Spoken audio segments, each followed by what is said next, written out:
toe in your mouth? Check this out. From a potato.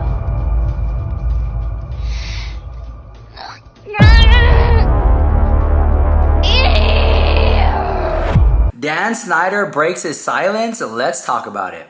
You guys, this is huge. This is so freaking huge. Now, if you guys don't know, Dan Snyder was a Nickelodeon executive. He was one of the top dogs over there. And he was in charge of like cultivating, in my opinion, like the culture of the comedy for kids and these TV shows for Nickelodeon. Now, he got paid lots of money, lots, like insane amount of money. But now time has passed and people are coming forward and saying that some of the jokes were inappropriate, and he's finally issuing an apology. Very difficult, me facing my past behaviors, some of which are embarrassing and that I regret. Let's talk about the massages. Okay. Watching the content yesterday, it was disturbing. I think it's a little bit too late. And that, what I just said right there, is the nicest part, because there's so much more stuff. It gets really deeper and darker. I'm not here to defend Dan Snyder, but what I am trying to say is that this apology did him no favors. So there is this documentary that's out. It's called Quiet on Set, and it goes into the actors and the culture behind this Nickelodeon shows and how they were really not appropriate for the kids. And when I watched it as a kid, because I lived through it watching it, and it set like this precedent to me as a child of what was funny and what was not acceptable. Because I remember grabbing a potato and telling my mom I'm trying to squeeze juice out of it, and she's looking at me like she doesn't know what I'm talking about, right? But then when I watched it on Nickelodeon as a kid, I thought it was funny. But then as an adult watching it now, I'm like, this is highly inappropriate. Things like Ariana Grande as a kid were there, and so many other kids like Amanda Please, and all these weird shows that at the time they made no sense. It almost seemed like it was a short, quick comedy, like ADHD type vibe, stuff that made no sense. Like, why is a girl laying on her bed pouring water in her face? Like, it was just things like that that I just didn't find funny then. But then watching it as an adult, I'm like, oh, this is not a good look. Okay, so this documentary comes out. Now, Dan Snyder has responded to it. There's an article by The Hollywood Reporter. I'm gonna throw it up here. It says, Dan Snyder breaks silence after watching Quiet on Set documentary. It hurts really bad. Exclusive. The thing is, like, at that time, right, shows like All That, oh my God, I love that show, All That. Like, it really instilled in me as a kid what was acceptable, what was funny. It was like irreverent type of comedy. And I don't know, you know, I look at shows now and how things have changed. I don't think that his style of comedy was like the best, but at the same time, it worked in that era because so many people gave it a stamp of approval. Like, he wasn't the only one who basically put it out there. It had to go through checks and balances, and those people failed as well. Because he would say, executives would say, hey, this looks inappropriate. And he would say, I know it does, but that's not what we're trying to do here. That's what he was saying, and then they would allow it to happen. I think that Nickelodeon saw that the shows he was putting out were making a lot of money, and they're like, we'll deal with the repercussions later, if any at all. By the time people complain about it, we already got our checks and moved on doing something else. But Dan Snyder is getting hit with all this backlash, and it potentially is ruining his career. And more importantly, I can kind of see him getting blacklisted from Hollywood and creating shows, period. So the receipts go as follows. The Hollywood Reporter has obtained a reaction video in which the former Nickelodeon producer talks cutting scenes from reruns, sexualized content, and series on-set massages. Drake Bell, Amanda Bynes, and more. I definitely owe some people a pretty strong apology. Check like an enlarged nose, and they put this same nose on the costume. I can't defend those. What are your special powers?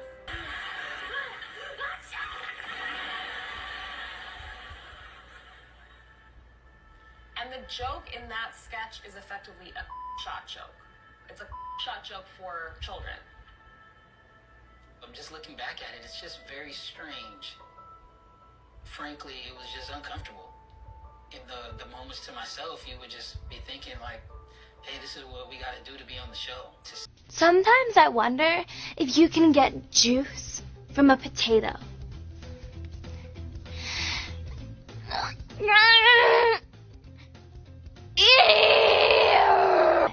Is it possible for a teenage girl to drink water upside down? I'm thirsty.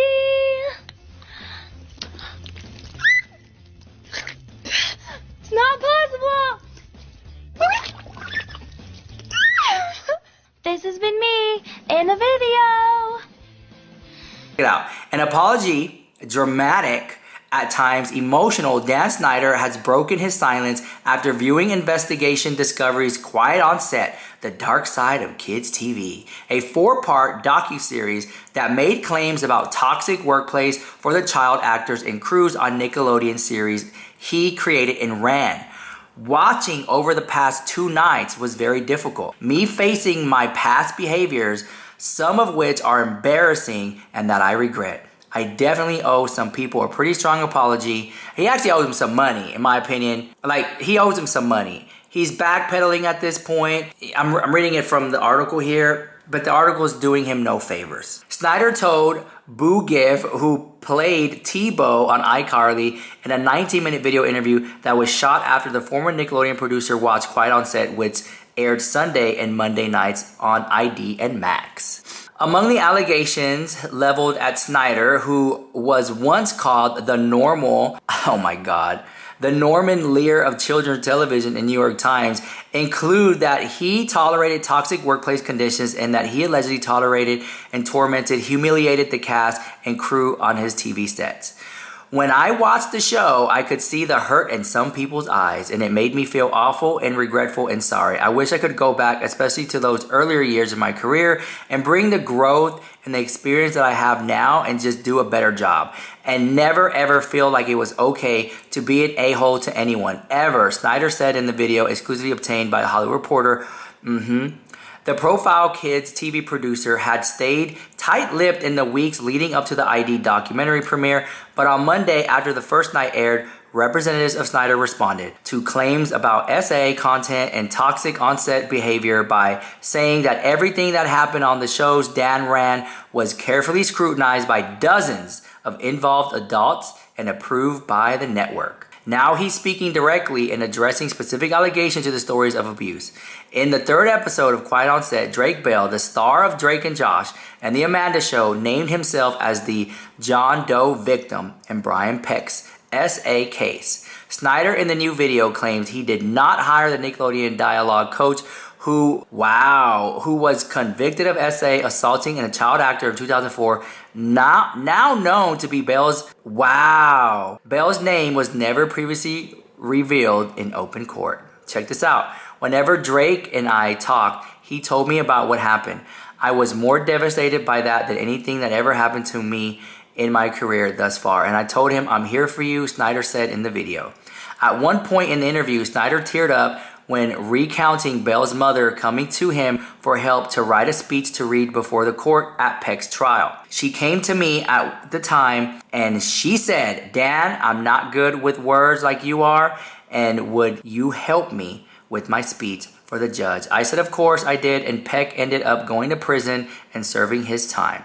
Snyder also recounted Bell having to attend a sentencing hearing for Peck while the convicted predator's side of the courtroom was filled with supporters. A lot of them were pretty famous. Of course, Drake was devastated by what happened, and even more disappointing, 41 of those people wrote letters for Peck's character, letters praising him for who he was and asking for leniency, he recalled. Now, the Hollywood stars named in Quiet on Set for having written such letters include James Marsden, Taron Killam, Boy Meets World stars, Ryder Strong, and Will Friedle. Wow.